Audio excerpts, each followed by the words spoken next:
Welcome back. Today we are going to discuss Polity Part 2. Yesterday we have discussed 6 types of questions that UPSC asks. They are 1. Based on meaning or features. 2. Second type, to check whether you know the given provisions mentioned in the constitution or not. Third type, by replacing words words such as constitution with parliament, parliament with president, etc. This is to check your accuracy. Fourth type, to check your logical thinking on the real events. Fifth type, to check whether you can eliminate irrelevant options in the exam tension or not. Sixth type, to check facts or to check your memory. These 6 types of questions UPSC every year asks in prelims. Yesterday we have discussed about first type. Today we are going to discuss about second type. Now come to the questions.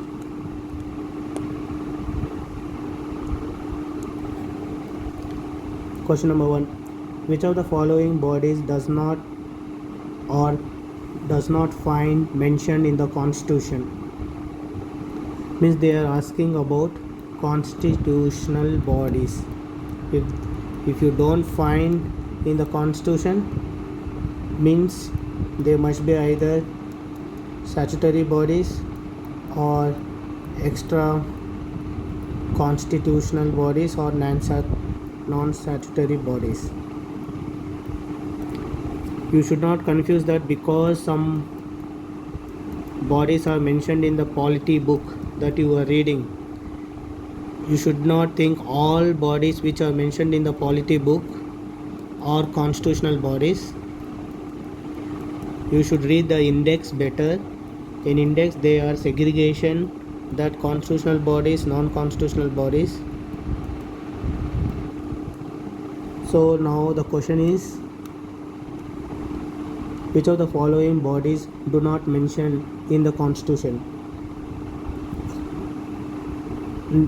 National Development Council not mentioned, Planning Commission not mentioned, Journal Council not mentioned. Now Panel Commission had been abolished. Now it is replaced by Niti Aayog. So answer is D. Now come to the second question. Consider the following statements. The Council of Ministers in the Centre shall be collectively responsible to the Parliament. Second one, the Union Ministers shall hold the office during the pleasure of the President of India. Third one, the Prime Minister shall communicate to the President about the proposals for legislation, which is mentioned in the Constitution. This is it is dealt by Article 75 subclause 2. This is dealt by Article 78. What about this? This is not dealt by any article because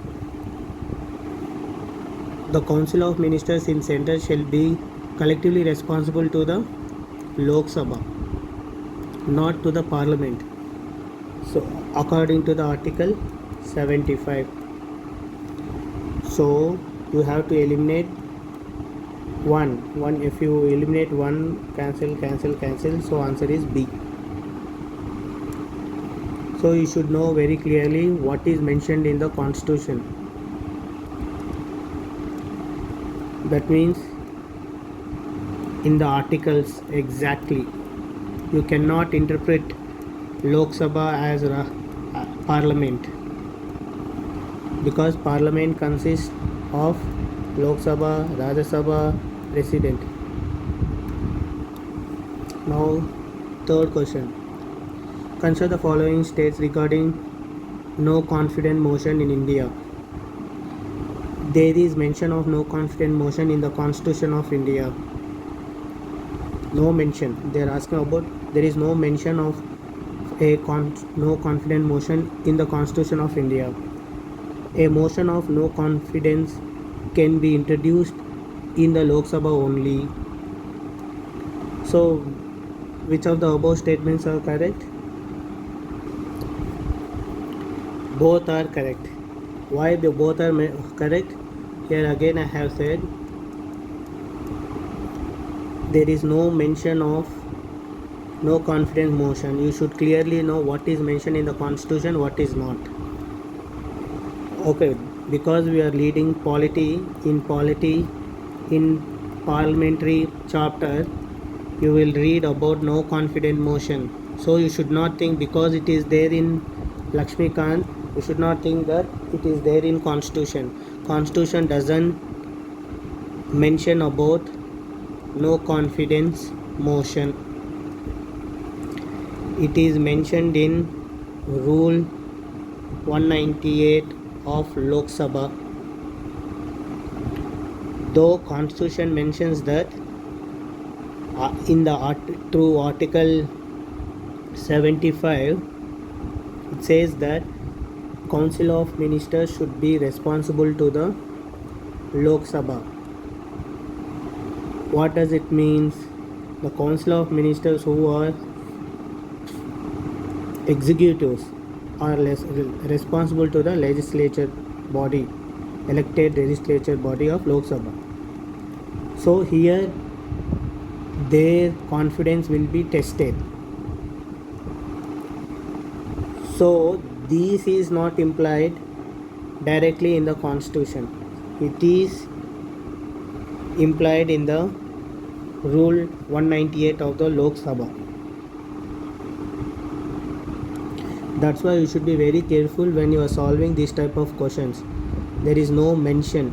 You should clearly know what is mentioned. Again I am saying what is not mentioned in the Constitution. In exam hall during examination we may feel lot of tension. So in the tension we may opt for this is wrong and we may opt only B, but answer is C. So come to the fourth question. Consider the following statements.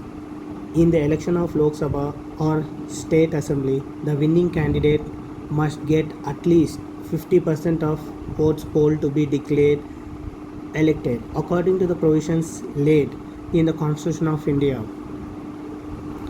In Lok Sabha, the Speaker's post goes to the majority party and deputy speakers to the Lok Sabha. So obviously when it comes to your with your life experience, you can easily eliminate this because there is no need of getting 50% of votes. If there are A, B, C candidates contesting for an election in a constituents where the 100 votes are there, A will get 40, B will get 30 and C will get 30. So A will be declared as winner. So this is wrong.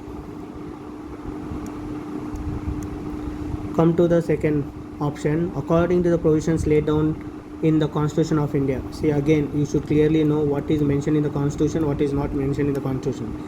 In Lok Sabha, the Speaker post goes to the majority party and deputy speakers to the Lok Sabha. It is not. It is wrong. Constitution doesn't mention anything about the Speaker post, to which party it goes, deputy speaker post to which party it goes. It just mentioned about the Speaker's power, how Speaker is elected, who will fix the date of Speaker, removal of Speaker and independence of Speaker and about the anti-defection law, 52nd Constitutional Amendment Act. This is what it talks about. And about substantive motion through which you can remove speaker. Only about these things Constitution talks. It will not talk about to which post it goes. Parliamentary conventions will talk about this. So we have to eliminate this. It is wrong and it is wrong. So answer is D. Come to the fifth question now. Which of the following are not necessarily the consequence of proclamation of President's rule in a state? You should know what is mentioned in the Constitution about the President's rule and consequences of proclamation of President's rule. It's clearly asking not necessarily. Dissolution of State Legislative Assembly, removal of Council of Ministers in the state, dissolution of local bodies. Not necessarily. Dissolution means it can be dissolution, it can be dissolved or it can be suspended, but not necessarily. And removal of Council of Ministers, if it is dissolved and Council of Ministers will be removed. Dissolution of local bodies, it doesn't happen. It never mentioned in the Constitution. This sentence itself not mentioned in the consequence of presidential rule anywhere in the polity book also. And it is not even the consequences of presidential rule. So answer is, if you eliminate 3, so answer is A.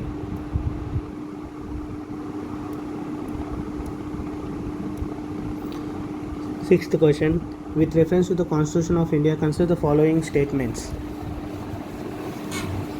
No High Court shall have the jurisdiction to declare any central law to be constitutionally invalid. It's talking about the central laws. An amendment of the Constitution of India cannot be called into question of Supreme Court of India. So which of the above statements are correct? So no High Court, any central law, constitutional invalidity. This is wrong, because what 43rd Constitutional Amendment Act says, High Courts can review central laws to uphold their constitutionality. What 42nd Constitutional Amendment says, it has actually removed High Court review power to check the constitutionality of central laws. But 43rd Constitutional Amendment Act gives back power to the High Courts to check constitutional laws, whether they are in line with the Constitution or not, constitutional principles or values or not. So this is wrong. Now, an amendment to the Constitution of India cannot be called into the question of Supreme Court of India. You should know what Article 13 says about law, but this does not include Constitution amendment.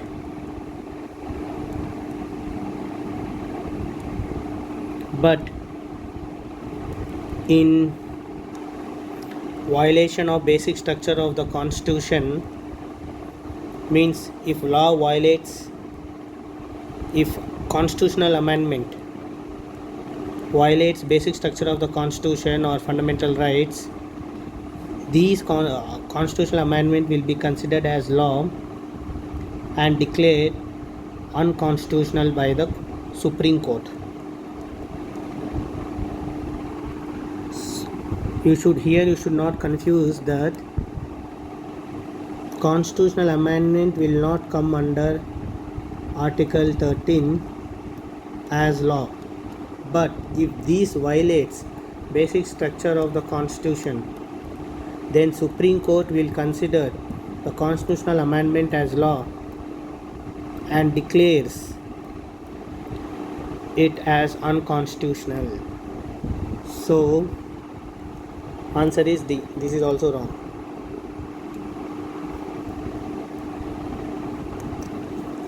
Now 7th question. Consider the following statements. The Parliament Prevention of Disqualification Act 1959 exempts several posts from disqualification of certain grounds of office or profit. The above mentioned act was amended 5 times. The term office of profit is well defined in the Constitution of India. Again I am saying what is mentioned in the Constitution, what is not mentioned in the Constitution, you should know. So here the office of profit is well defined. It's saying it's not defined in the Constitution of India, so you have to eliminate it. So if you eliminate it, 3 gone. So answer is these two. So if you know what is mentioned, what is not mentioned, you can easily solve all these questions. All 7 questions till now we have discussed can be easily solved by just knowing what is mentioned in the Constitution, what is not mentioned in the Constitution.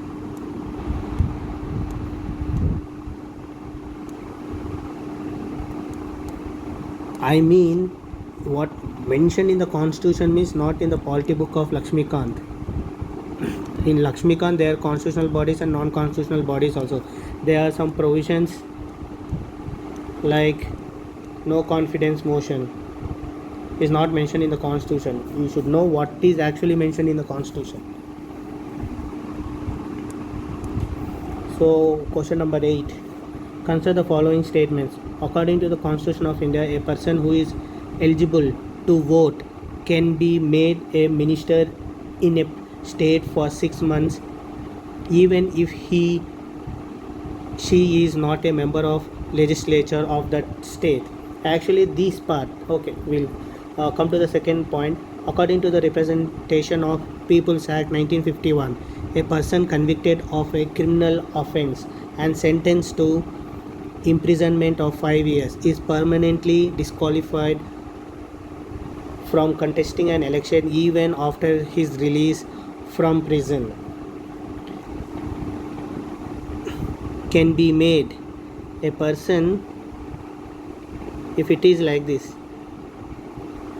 a person can be made a minister in a state for 6 months even if she or he is not member of state legislature of that state. Then it is correct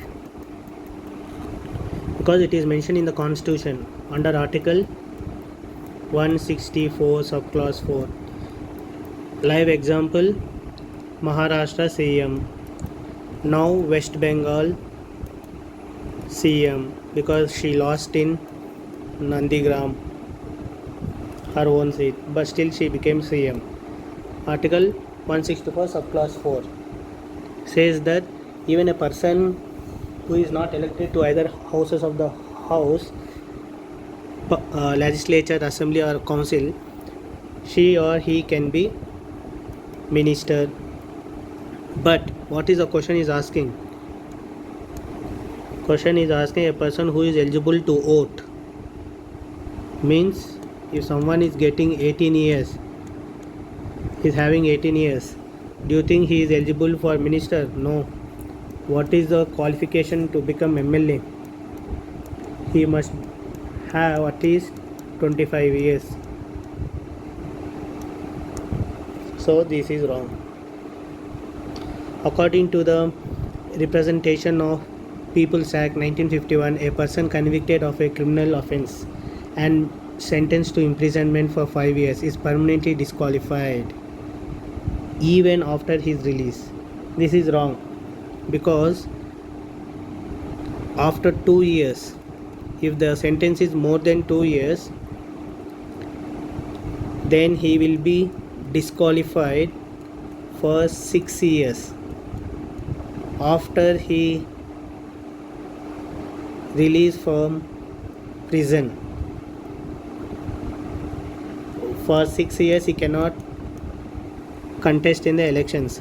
Example, Lalu Prasad Yadav is in jail. If he release from jail, he should not contest for the election for next 6 years. So this is wrong. So answer is D.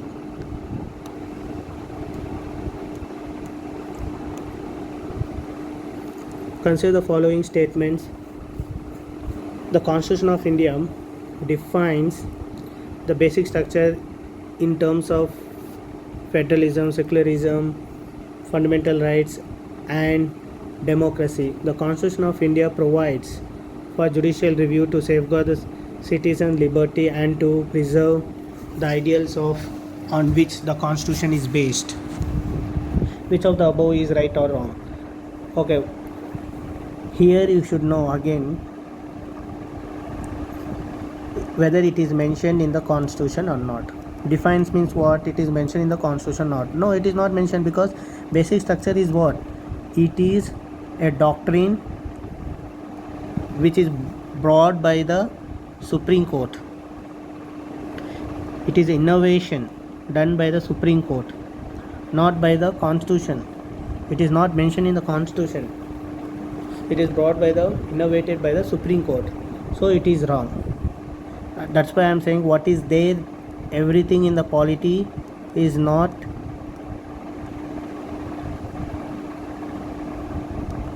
in the Constitution, but what is there, everything in the Constitution will be in the polity Lakshmikant book. So now again, the Constitution of India provides for judicial review to safeguard the citizens' liberty and to preserve the ideals on which the Constitution is based. Does the Constitution provide for judicial review? Yes, it is true, because Article 13, Article 32, Article 226, Article 142 and etc. There are many articles which provides this power indirectly to the Supreme Court or High Court to uphold the laws made by the center or state legislatures. So answer is B. If the question says the Constitution of India defines judicial review, then it is wrong. It says provides for judicial review, so it is right. Now 10th question.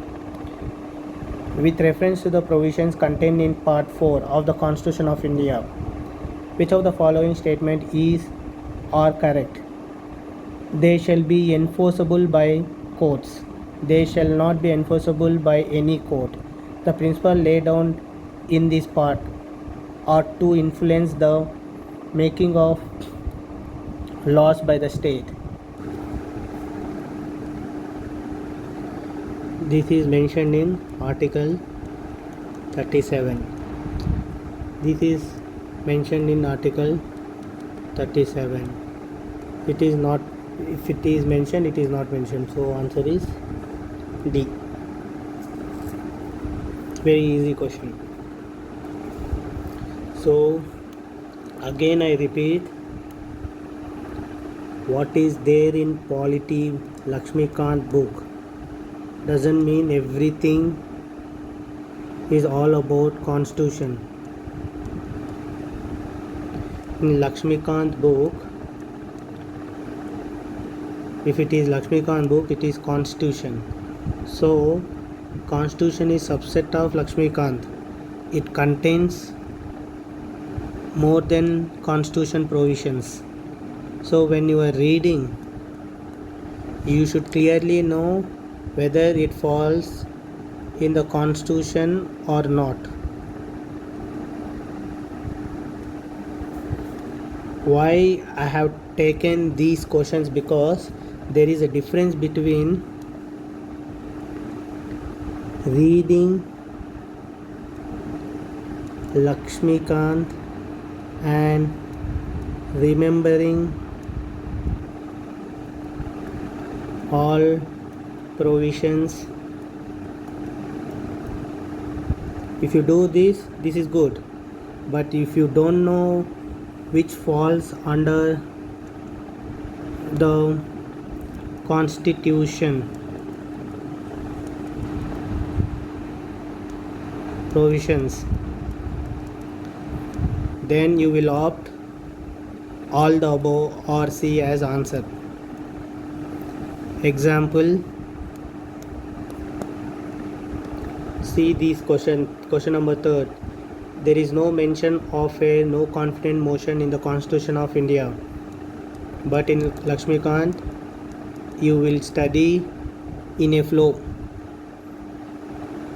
Parliament chapter. So when you see in examination this option, you feel like, oh, it is there, I have read in polity Lakshmikant, so this is wrong. You will think like this, but you should not think like this. If you think like this, then your answer is, it will go wrong. You will opt B, but answer is C. Like that, every questions are like that only. You should be very careful when opting. See, you will come across the term office of profit in the Constitution under Article 102 and 191. When you are reading Parliament or state legislature, you will come across this term office of profit. So you will think it is there in the polity, and you will opt, okay, this is also correct. So you will think, okay, 3 is correct. When you think 3 is correct, then you may tend to keep D as answer, but D won't be right. Correct answer is 1 and 2. So you should know the difference when you are reading, whether I am remembering whatever I am remembering are constitutional provisions or not.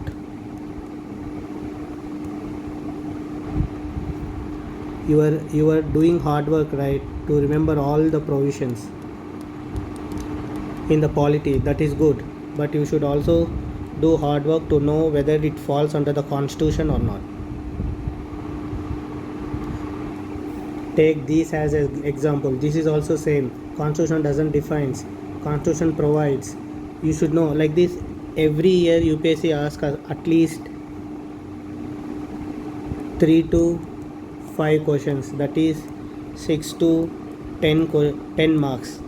It will ask to confuse you.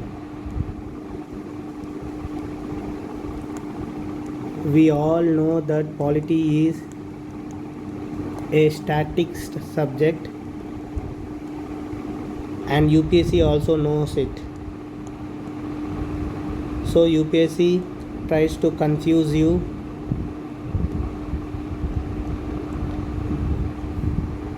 with these type of questions. So you should be ready, very much ready to face these type of questions. For today, that's it.